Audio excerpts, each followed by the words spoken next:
É isso aí. Para você que está acompanhando a gente nesse programa de educação cristã continuada do ano de 2021, que nós chamamos de PEC 2021, nós estamos na terceira e última edição desse ano, onde nós estamos falando sobre o Evangelho de Cristo, a mensagem divina para a alma do ser humano. Tá? Nós estaremos aí apresentando essa edição em 7 lições, 7 aulas, 7 palestras, seja lá como quiser chamar. E como nós dissemos, elas serão apresentadas aí, realizadas, essas 7 lições de toda essa terceira edição, de forma presencial na congregação ali no Amapá. E também o seu conteúdo vai ser disposto em formato de podcast, claro que com imagens, alguma forma de ilustração, aqui no grupo do WhatsApp, também aqui no canal do YouTube e também lá na página minha do Facebook, tá ok?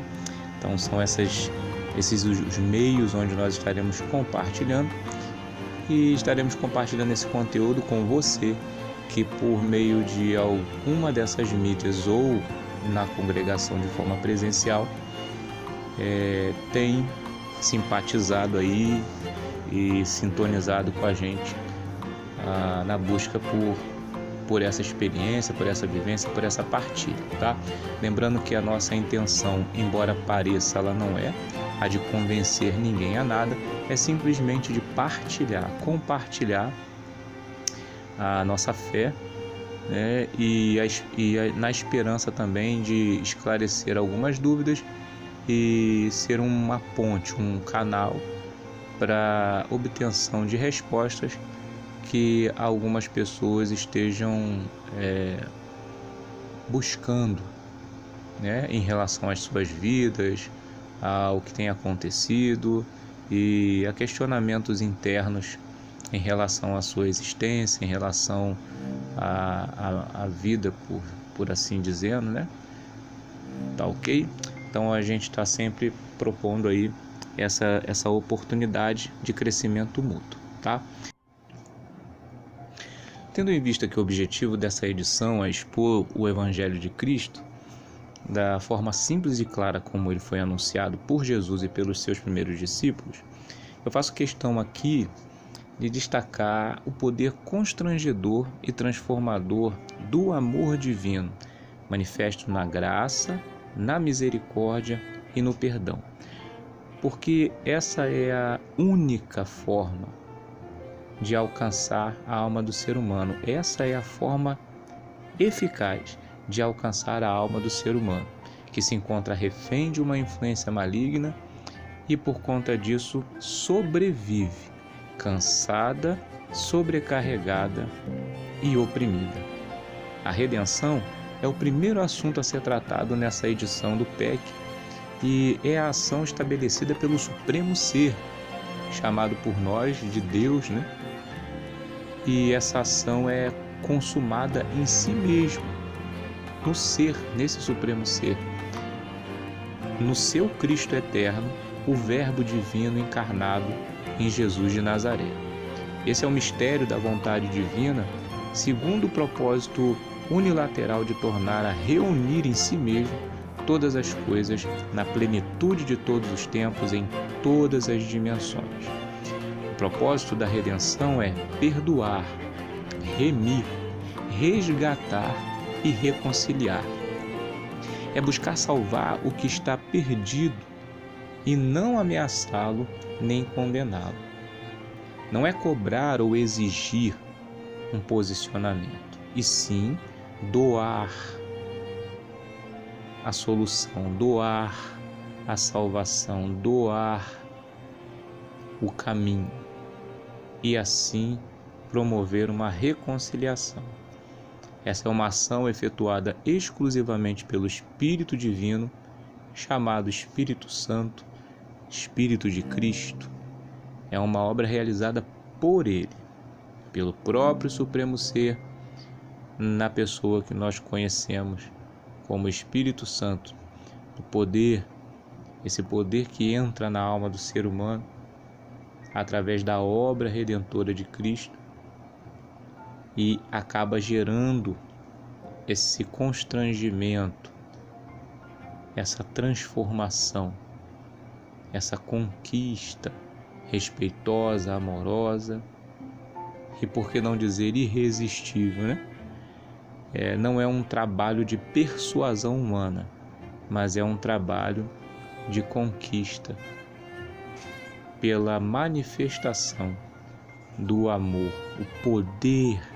o poder irresistível do amor divino para com o ser humano.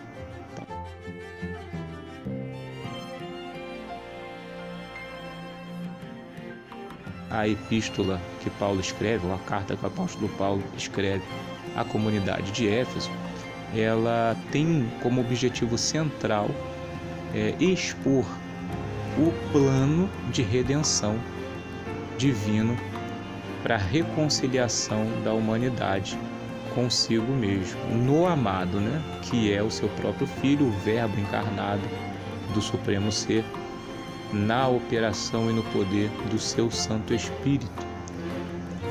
E esse trecho em particular da carta, que nós hoje temos como referência capítulo 1, do 13 ao 23, é o trecho onde Paulo destaca as bênçãos de Deus em Jesus Cristo, que é o autor da redenção e o cabeça desse corpo que continua expressando essa mensagem de redenção, que ele chama de eclésia, né? Ou a reunião desses que são chamados com esse propósito, que acabou recebendo a definição de igreja, e a gente vai ver nas lições mais à frente como esse termo acabou prejudicando, em essência, esse grupo de pessoas que formam o corpo de Jesus, né? O corpo de Cristo, ou seja, as pessoas que seguem os ensinamentos deixados por Jesus em relação a essa reconciliação com o Supremo Ser, Criador, o Pai, seja lá como for que se chame, tá ok? Mas vamos para o texto. Efésios capítulo 1, versículos 3 ao 23, as bênçãos de Deus em Jesus Cristo, autor da nossa redenção e cabeça da igreja. E o texto diz assim: Bendito o Deus e Pai de nosso Senhor Jesus Cristo, o qual nos abençoou com todas as bênçãos espirituais nos lugares celestiais. Então Paulo aqui destaca as bênçãos espirituais que foram dispostas para a humanidade, para todos nós, através de Jesus Cristo, a encarnação do Verbo divino e a consumação da obra de redenção ali no Calvário, e a ressurreição pelo poder do Espírito. E a gente pode ver Paulo também falando sobre essas bênçãos espirituais no texto que ele escreve da carta aos Romanos, né, a comunidade de Roma, no capítulo 5, onde ele fala sobre as bênçãos que provêm da justificação pela fé em Jesus Cristo. Lá ele cita diversas bênçãos espirituais que provêm dessa obra de redenção para aquele que crê, para aquele que é alcançado.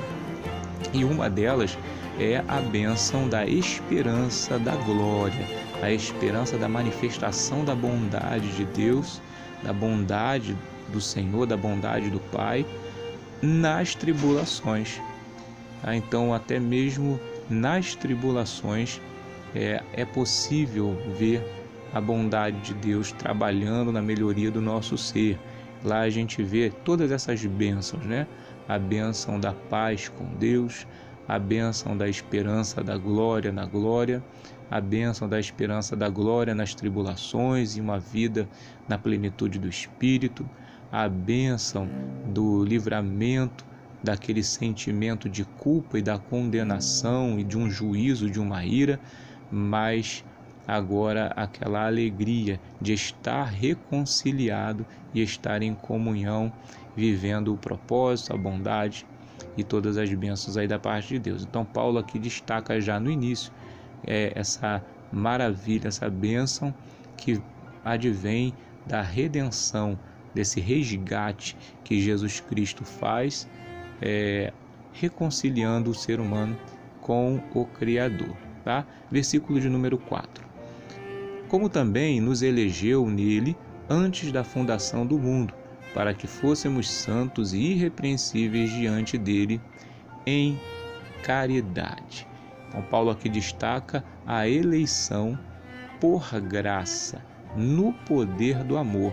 E aí a gente vê João no Evangelho se referenciando isso, né? João 3,16, Deus amou o mundo de tal maneira. O mundo aí são as pessoas e, consequentemente, toda a criação, que está tudo interligado. Deus amou de tal maneira que deu seu único filho, seu filho unigênito, para que todo aquele que nele crê, todo aquele que for alcançado pelo amor dele, não pereça, mas tenha vida e vida eterna, vida de verdade, vida abundante, vida com sentido, vida com propósito. Então essa eleição, ela vem da graça, de um favor não merecido. Deus simplesmente, o Pai, o Criador, Ele amou e decidiu resgatar, reconciliar, redimir. No versículo 5, Paulo segue dizendo: e nos predestinou para filhos de adoção por Jesus Cristo, para si mesmo, segundo o beneplácito de sua vontade. E aqui se encontra o propósito da reconciliação, que a gente vai ver um pouco mais na frente lá no texto de 2 Coríntios, capítulo 5, né, onde Paulo destaca muito a comunidade de Corinto. Essa reconciliação, essa reaproximação é a vontade, é o propósito do Criador, é o propósito do Pai, trazer para si mesmo, reconciliar para si mesmo, como filhos, aqueles que estavam perdidos e que foram afastados pela influência e o poder do mal. Versículo de número 6. Para louvor e glória da sua graça, pela qual nos fez agradáveis a si no amado. Então Paulo aqui destaca a vivificação espiritual e o referencial de vida.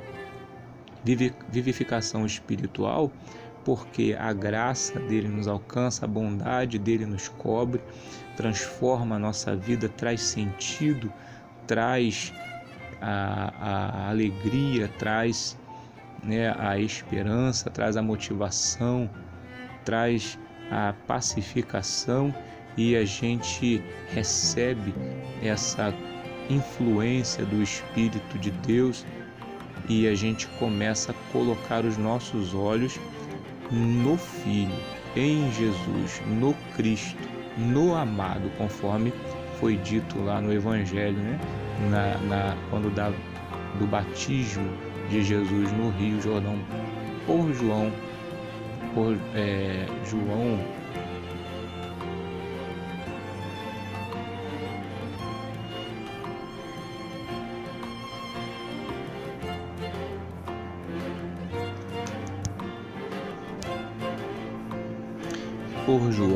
o Batista, quando ele diz que viu descer de forma corpórea, né, numa pomba, o Espírito Santo sobre Jesus e a voz do céu que dizia: eis aí o meu Filho amado, em que a minha alma tem prazer, né, que a minha alma se compraz, o Filho amado. Então Jesus passa a ser o exemplo, a referência de filho amado, do filho que vive em comunhão com o Pai e goza de todos os benefícios de uma vida de verdade, de uma vida satisfatória, de uma vida abençoada. E ele sendo o referencial, o Espírito que vivifica, se fundindo, o Espírito de Deus que nos vivifica, se fundindo com o nosso Espírito e tornando-nos um só com Ele, em perfeita comunhão, nos faz olhar sempre para o Filho como a referência do caminho, da verdade e da vida. Resultado da obra de redenção. Versículo de número 7. Em quem temos a redenção pelo seu sangue, a remissão das ofensas, segundo as riquezas da sua graça. Então aqui no versículo 7, Paulo destaca o resgate que foi feito, né, através do perdão e da manifestação da graça, porque nem mesmo esse amor seria possível ser abraçado se não houvesse uma operação do poder do Espírito Divino na vida do ser humano. Se o poder divino na vida do ser humano, no Evangelho de Cristo, no amor poderoso do Filho, do Pai manifesto na entrega do Filho, não estilhaçasse todas as nossas resistências, nós de maneira nenhuma nos abriríamos para receber esse resgate, esse perdão, essa ajuda, porque nós mesmos não consideraríamos merecedores dela. Mas é assim que se manifesta. Nós temos a redenção pelo sangue, a remissão das ofensas, perdão dos pecados, segundo as riquezas da graça de Deus, como ela é poderosa, como ela é maravilhosa e como ela nos alcança. Versículo número 8. Que ele fez abundar para conosco em toda a sabedoria e prudência.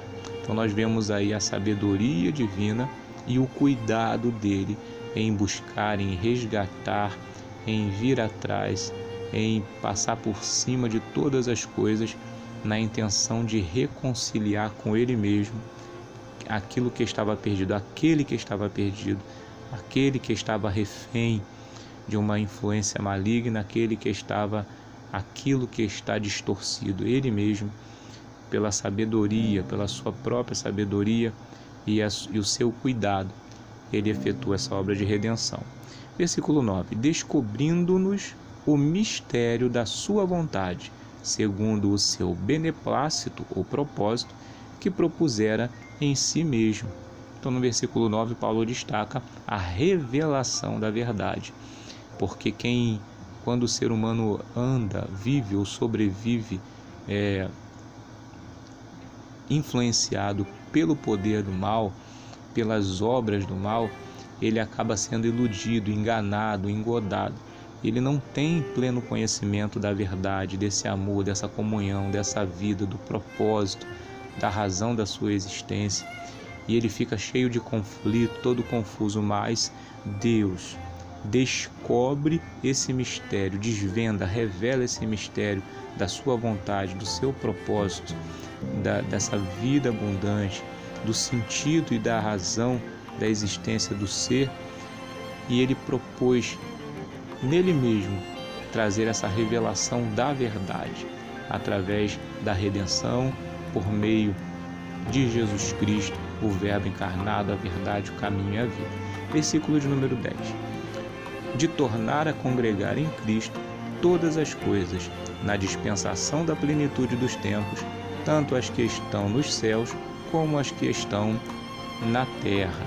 Então aqui Paulo destaca a restauração plena, que já começa a acontecer dentro do ser humano e vai ser expandida para toda a criação, para tudo aquilo que foi criado, acaba sendo afetado por essa obra de restauração, a redenção. A redenção alcança não só o ser humano, mas toda a criação, segundo o propósito do Criador.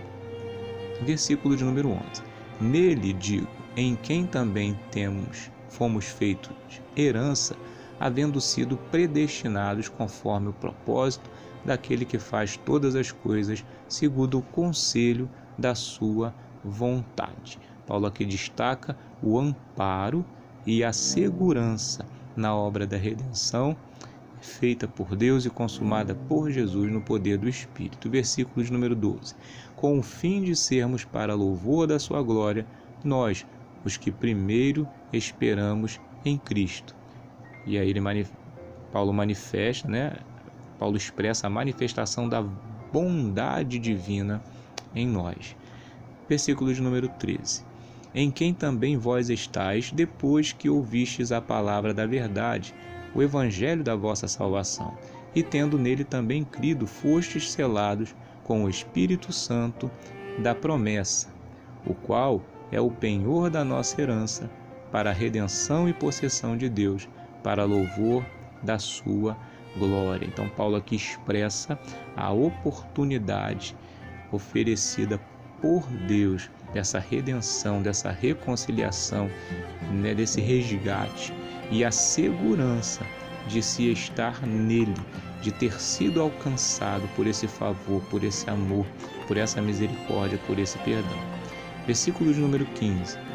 Paulo, pelo que, ouvindo eu também a fé que entre vós há no Senhor Jesus e a vossa caridade para com todos os santos, não cesso de dar graças